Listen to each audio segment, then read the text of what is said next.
Alors, petite actu sur electrek.co, 8 leçons à propos de la santé des batteries, comment les maintenir en bonne santé en gros, sur 6300 voitures électriques. Donc voyons un peu ce qui est dit dans cet article, que je vais traduire comme d'habitude avec DeepL. Alors, une préoccupation persistante chez certains conducteurs de VE est la santé à long terme de la batterie. Toutes les batteries perdent une partie de leur capacité de stockage avec le temps. Mais comment cette dégradation pourrait-elle affecter votre autonomie en gros, quelques années plus tard? Pour répondre à cette question, nous pouvons maintenant nous tourner vers Geotab, l'une des principales sociétés de gestion de parcs de véhicules télématiques ayant accès à un grand nombre de VE. Et voilà, les pertes sont mineures. Geotab a créé son outil de dégradation des batteries de VE en tirant les données directement des 6300 VE de ses flottes.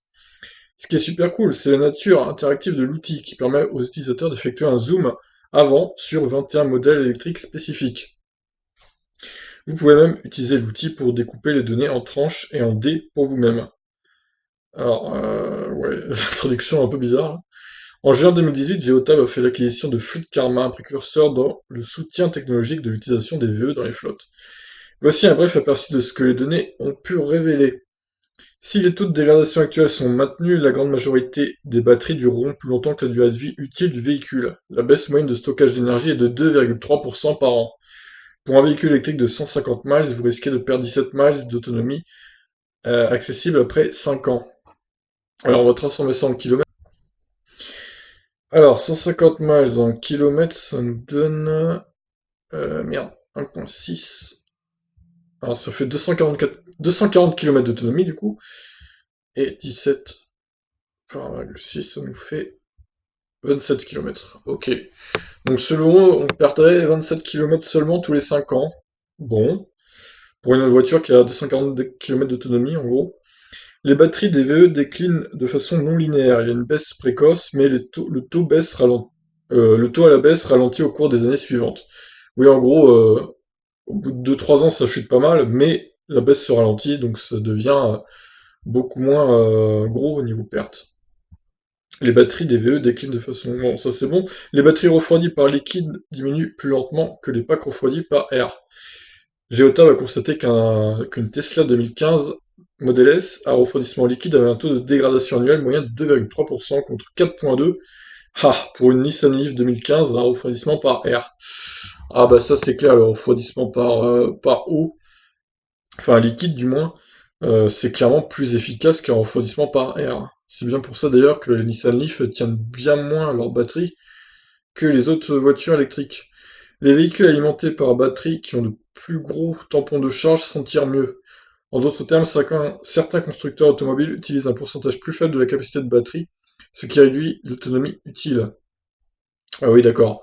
En gros, les voitures qui ont une batterie utile moins... Enfin, comment expliquer? Il y a la batterie totale et la batterie utile. Moins il y a de batterie utile dans la capacité d'autonomie, en gros, moins votre batterie se dégradera. Il y a plus de tampons, comme ils disent, ouais. Plus de marge entre 100% et 0%, pour faire simple. Mais l'approche conservatrice ralentit le taux de dégradation, notamment dans les premières versions de la Chevrolet Volt Hybrid Plug-in. Une plus grande utilisation du véhicule n'est pas synonyme d'une plus grande dégradation de la batterie. Oui, parce que la batterie s'use avec les années qui passent, même si la voiture ne roule pas, au final, la batterie se dégrade un peu quand même. Donc ne vous dites pas, ouais, je vais la laisser dans un coin, même dans 10 ans, la batterie n'aura pas bougé. Non, ça marche pas comme ça du coup.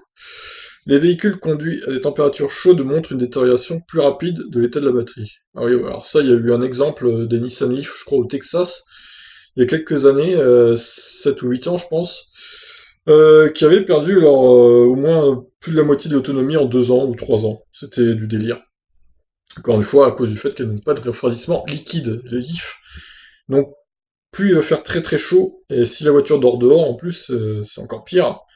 La chaleur va dégrader la batterie du véhicule. L'utilisation de chargeurs rapides en courant continu accélère le processus de dégradation, mais il n'y a pas beaucoup de différence dans l'état de santé de la batterie en fonction de l'utilisation fréquente du niveau 1 par rapport au niveau 2 de charge. Alors c'est quoi ça, niveau 1 niveau 2? C'est les pertes qui surviennent lors des charges fréquentes en courant continu sont aggravées dans les climats chauds. Oui, ça paraît logique. Et après, il demande dans quelle mesure votre VE s'est-il dégradé avec le temps. Haha.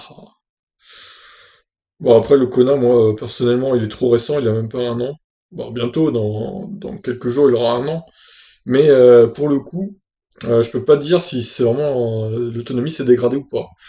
L'Aion, par contre, oui, depuis que je l'ai eu en 2016, clairement, il y a eu une baisse d'autonomie. Là, je l'ai encore, du coup, je l'utilise beaucoup moins, forcément, vu que je le connais, mais l'Aion, oui, il y a une grosse perte d'autonomie par rapport à quand je l'ai eu. Elle avait que 11 000 bornes quand je l'ai eu, et bon, là, elle en a presque 50 000, donc forcément, il y a une perte.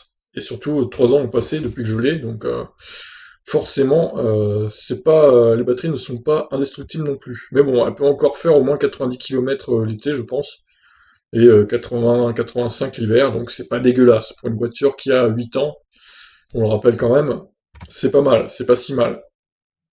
Et d'ailleurs, les ions ont refroidissement liquide, hein. Donc voilà, il faut le dire. Contrairement à la Leaf 1 et la Leaf 2 d'ailleurs, qui n'ont pas de refroidissement, c'est que de l'air, hein. C'est que de l'air, donc pas de refroidissement liquide. Bon ben voilà, écoutez, c'est plutôt des conseils que personnellement je savais déjà. Ouais, j'en apprends pas beaucoup plus finalement. Est-ce que vous, ça vous a aidé ce petit article? Bon, c'est toujours bien hein, de rappeler ce qui dégrade ou pas les batteries. Quand même, le but c'est qu'elles durent le plus longtemps les batteries. Mais clairement, voilà, la moyenne en tout cas de baisse d'autonomie est de 2,3% par an. Ce qui n'est pas énorme finalement. En 10 ans, ça ferait 23% d'autonomie en moins. Bon, encore une fois, c'est une moyenne. Certaines voitures vont baisser plus que ça, et d'autres un peu moins. Bon, voilà. Après, ça dépend du modèle de la voiture et son système de refroidissement, et si vous faites des recharges rapides ou pas. Et si elle vit dans un climat chaud ou pas, ou tempéré. Donc voilà ce qu'on pouvait dire concernant cet article. Je vous laisse réagir. Ciao.